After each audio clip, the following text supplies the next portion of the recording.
It's 6 o'clock. I'd like to call the meeting to order. Call the roll, please. McCaig? Here. Wertz? Johnson? Here. Rust? Here. Trent? Here. Griffin? Here.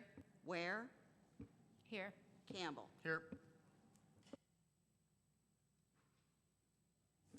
This time we'll have Pledge of Allegiance.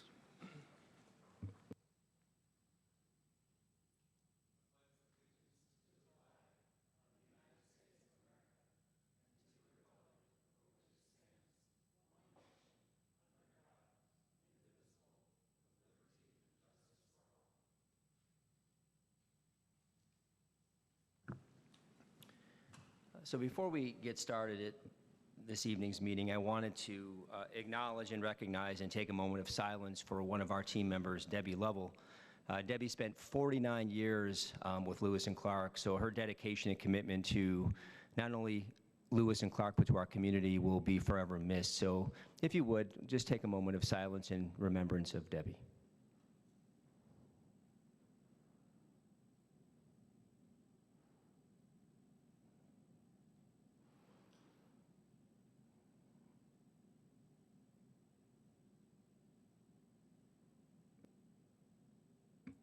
Thank you, Ken. Thank you. Now is the time for public comment. Is there anyone who wishes to address the board? Yes, you have 3 minutes. I am Rhonda Breslin. I work for Republic Services, the trash vendor that you currently use. And I'm here with some of my teammates who take care of the service part. We are here to strongly talk about our commitment to the school and how well we've taken care of you over the last several years for trash and recycle. I know a few people here on the board, but in my past life, I am extremely versed and very good with customer service. So when the school calls me or someone from that department, I make sure that our teammates are there to take care of that if we would miss you. We are in every location that the school is in. So we're in Edwardsville, we're in Granite, we're in Alton. So we have teams that are there that we can get you same day service.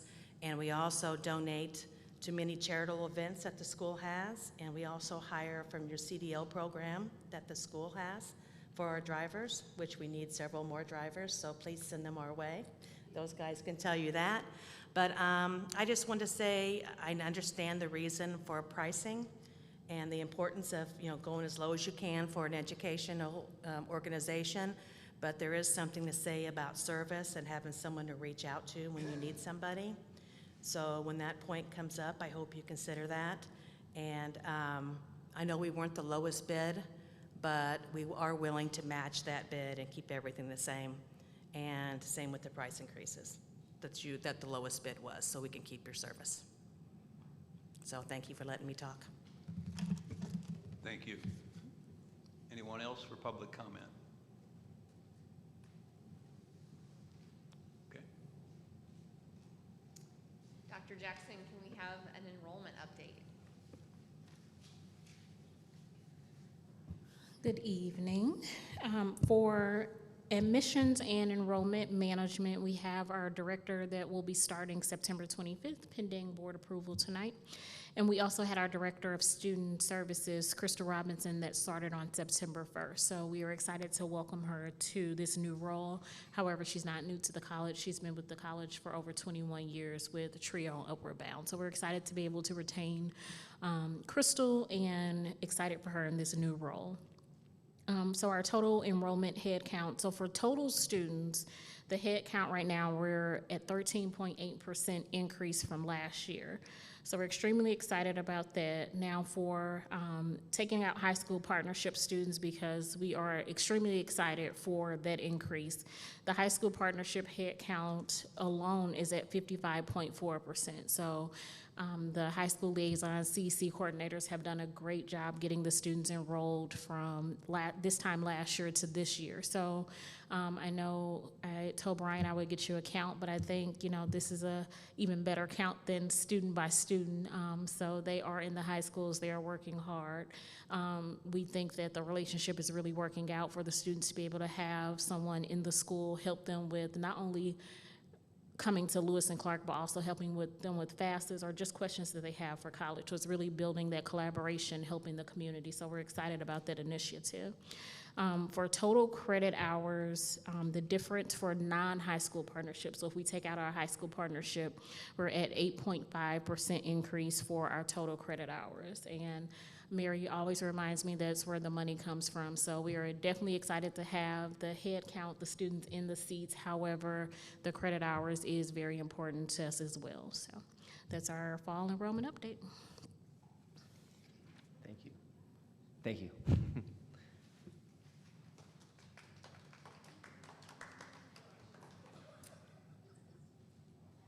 Mary Schulte will provide a budget health update to the board. Thank you.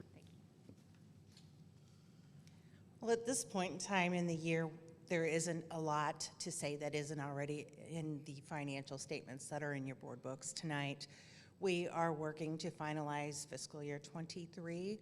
Auditors arrived last Wednesday, and we've had 3 to 4 individuals with us every day. It appears to be going well. Of course, it's really early, but the focus thus far has been on assets and supporting documentation for those items. The team's been great to work with. Moving forward, next month, we will start presenting statements on fiscal year '24 until such time we do have the audit issued. As a reminder, it's due at ICCB on December 30th, and the audit team is expected to present at the January meeting. And that's all I have tonight. Thanks, Mary. Any questions?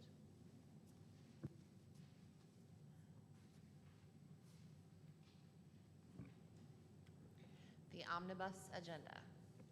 The omnibus agenda is presented for a vote. Is there any item the board would like to be held out and voted separately?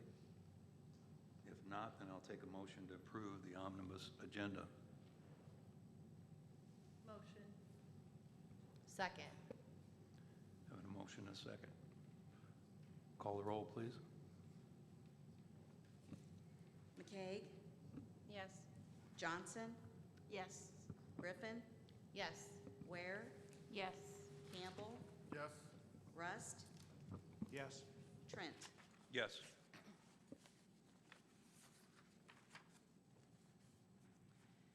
Board Policy 806, Campus Safety. Do I have a motion to approve Board Policy 806, Campus Safety? Motion. Second. I have a motion and a second. Call the roll, please. Any discussion? If not, call the roll, please. McCaig, Yes. Campbell, Yes. Johnson, Yes. Rust, Yes. Trent, Yes. Griffin, Yes. Ware. Yes.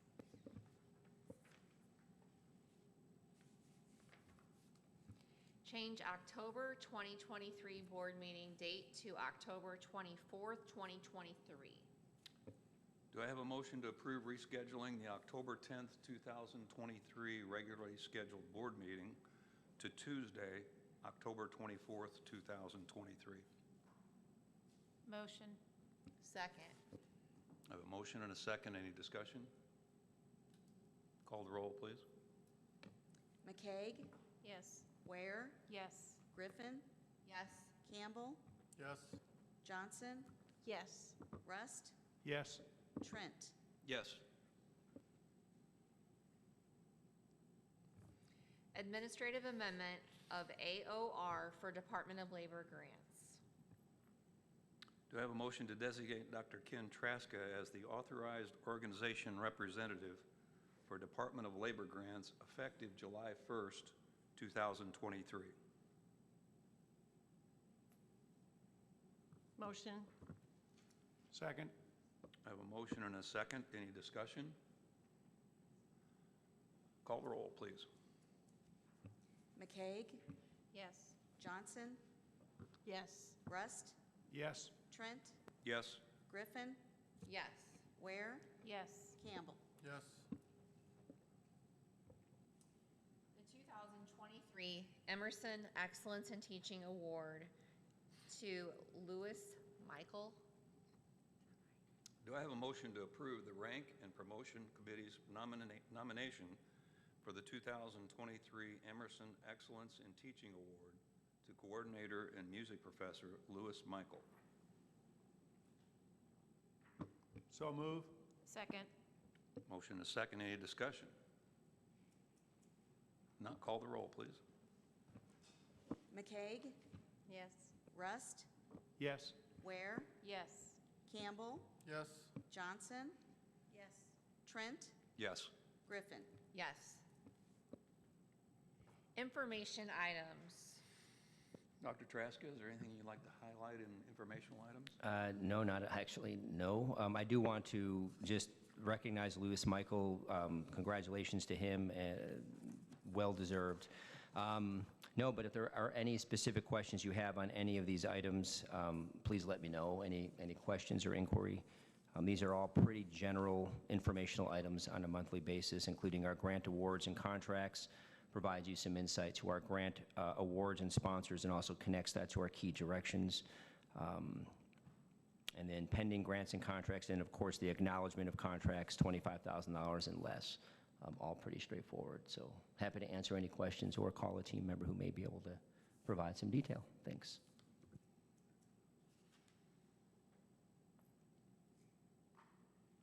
No questions? Okay.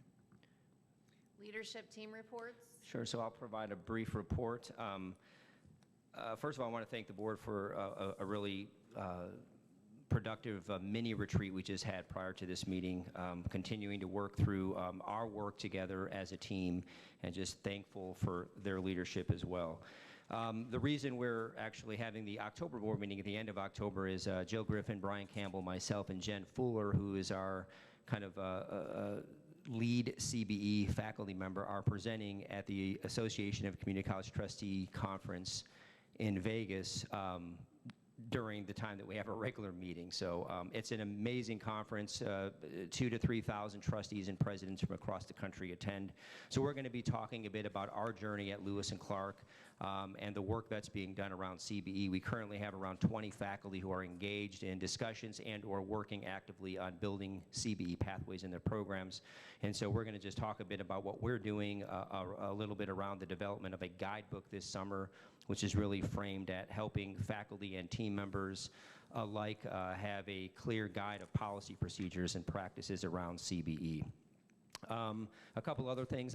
This Thursday, Ron Wall and I, Ron Wall is on our IT team, kind of our lead at this point. He and I are attending a cybersecurity kind of summit in St. Louis, really focusing on, policies, procedures, things that we need to be looking out for. As many of you probably remember, several years ago, we were hit by a cyber attack, so we've really put a lot of attention and focus around cybersecurity.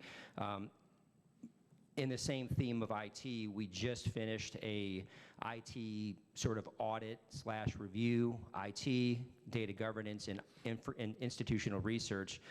And we just received a comprehensive report from our consultants, which is a remarkable report, which really digs into some of the priorities and key areas of focus that we need to be taking on as a team. And so the campus received kind of an email a couple weeks ago that had the 11 themes that were pulled out. Now this report actually digs into those themes. So we'll be able to present a roadmap. It'll link to budget, it'll link to our key directions, and ultimately it'll link to our budget for next year, where I'm beginning to work on that right now with the executive team. So we have probably a 2 to 3 year plan to implement some significant changes in those areas. So actually very exciting opportunities in front of us to help strengthen the work that we're already doing at a pretty high level. We just had a president retreat, so all the presidents from Illinois come together once per year, came together this last weekend in Springfield. And a couple things that we really talked a lot about, which are hot topics in education, but some of the work happening around the state around artificial intelligence and how that's affecting or ultimately informing our work, or will be informing our work as the years to come, sort of sneak up on us, so to speak. So we're hopefully going to have a symposium this fall. I'm working with 3 speakers now, having just started some conversation today in trying to bring them to campus, hopefully in October, November, and we'll host kind of a roundtable discussion with our campus. We're also still trying to secure Paul LeBlanc, hopefully this fall, if not in the spring, who will come and talk not only about competency-based education, but student success as it relates to new and flexible pathways such as CBE, and also kind of the icing on the cake with Paul is he's also got an expertise that is budding around AI, and so we're really excited to hopefully be able to bring another seasoned and very experienced speaker to campus. Last year, you might recall, we brought in Arthur Levine, who spent a day and a half, I believe, with the campus, with our leadership team, and it was very well received.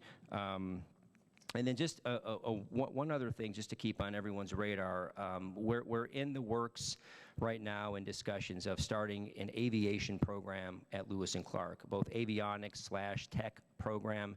This is in response to some industry need. This last month, I was on a panel in Collinsville and really focusing on how we can support needs across, whether it's Westar, Boeing, Gulfstream, where just the need at those companies for particularly technicians is continuing to bud. So we're looking at beginning to design that program once we finish some additional research, and we've got industry support to do this, and of course industry endorsement. So lots of good things are happening, and again, just want to thank the LC team for obviously the amazing work that's happening on the enrollment side. That really does take everyone to make that happen. Our support team, our enrollment team, our faculty team, everyone behind the scenes who we don't hear from enough or don't see often, but they're hustling very hard to make Lewis and Clark an amazing institution. So I want to thank all of you, and of course thank the board for their continued support in allowing all this to happen. So that concludes my report.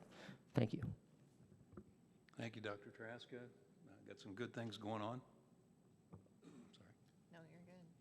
I have a question. Yes. Now, my understanding is SWIC has something along the aviation lines also, or at least they did. How is our program different from So theirs? our program will be significantly different in I'm not going to sort of say anything about SWIC's program, but our program will be a competency-based ed program, which will be in line with the FAA's change recently to all curriculum being CBE.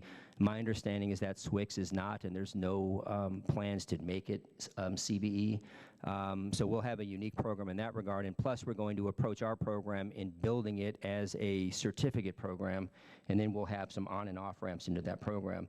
We're also building a partnership with Westar, so anybody who graduates from our program will get a job with Westar, and then say after 6 months in that job, they can circle back to Lewis and Clark and get that next level credential. So we're looking at more of a stackable approach and also a competency-based education approach, which is, quite frankly, what any program in the future is going to have to be, but we're trying to get ahead of that now by building it the way that's going to be endorsed. So did we have to get that approved by ICCB? Yeah, and honestly, to go the certificate way, the approval process with certificates through ICCB is, I'll just say a little easier or a little less bureaucratic versus if we were to submit a full 2-year degree.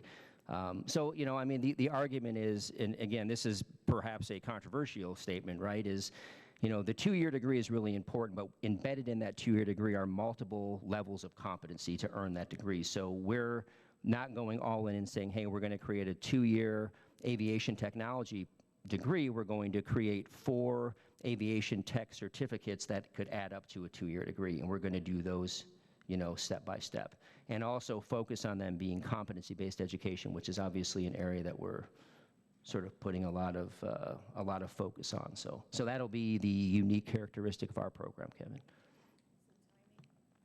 We're hoping by fall of next year, so about a year, a little over a year, possibly spring of '25. They want it done right away. In a recent meeting with Westar, they're actually doing some things internally, and kind of the inside joke was because we move too slow as educators, you know, in getting these programs developed. And that's just because we have the approval processes. We need to have someone help us with the curriculum who has that expertise, and so we're going to be talking to a couple of retirees from Westar, which is happening soon, to help us with that development. So, yeah, it'll take us about 3 to 4 months to develop the curriculum, and then it all has to be approved by ICCB. And then once that's approved, we can start building upon it. So hopefully that answers the question, but yeah. I'm slowly becoming a bit of an expert in aviation, but I'll never fly a plane, so there you go. If you do, let me know. I don't want to be on that flight. I like real old pilots. Yeah. Thank you. Anything further? Good stuff. That's good stuff. Thank you, Dr. Jackson. Enrollment's looking better, much better. Thank you, Mary. Congratulations again to Professor Michael. Nothing further. We are adjourned.